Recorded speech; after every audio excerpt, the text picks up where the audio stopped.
జనవరి 22 వస్తే మనకి ఒక పండగ లాంటిదని చెప్పవచ్చు. ఎందుకంటే చిరకాల నుంచి ఎదురు చూస్తున్నటువంటి అయోధ్యలో బాలరామచంద్రమూర్తిని మనం ప్రతిష్ఠ చేసుకున్న రోజు.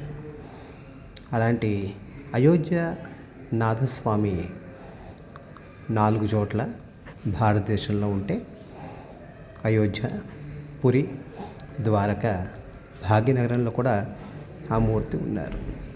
ఏకశిల మీద రామచంద్రమూర్తి, సీతామహాలక్ష్మి, వారి కులదైవమైన రంగనాథ స్వామి తన సోదరులతో, పరివారంతో, తుంబురుడు, నారదుడు, అదేవిధంగా గరుడాల్వారు, హనుమదాల్వారు, ఇంకా భగవద్ రామానుజులు, ఆచార్య పురుషులు, సుగ్రీవుడు, అంగదుడు, విభీషణుడు, ఇలాగా పరివారంతో కూడి ఆ సప్తఫణి వేష్టితమైన ఆదిశేషుడి కింద తాను కూర్చుని మనందరికీ కూడా లక్ష్మీప్రదమైన భద్రతను, అదేవిధంగా మనోస్థైర్యాన్ని ఇచ్చే మూర్తిగా వెలసి ఉన్నారు.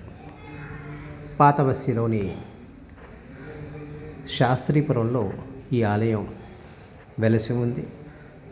కొన్ని రోజులు ఎవరూ పట్టించుకోకుండా మూలపడ్డా కూడా తిరిగి యువకులందరూ కూడా పూనుకొని తామే అర్చకులై, పరిచారకులై, వంటవాళ్ళై, వారే అన్ని విధాల వాళ్ళకి తోచినట్టుగా ఏ విధంగా శబరి స్వామికి ఏది మంచి రేగుపంటో చూసి ఇచ్చిందో, ఏ విధంగా గుహుడు సేవ చేశాడో ఆ విధంగా వాళ్ళందరూ కూడా వాళ్ళకు తోచినట్టుగా సేవ చేసిన ఆలయం సేవించారు.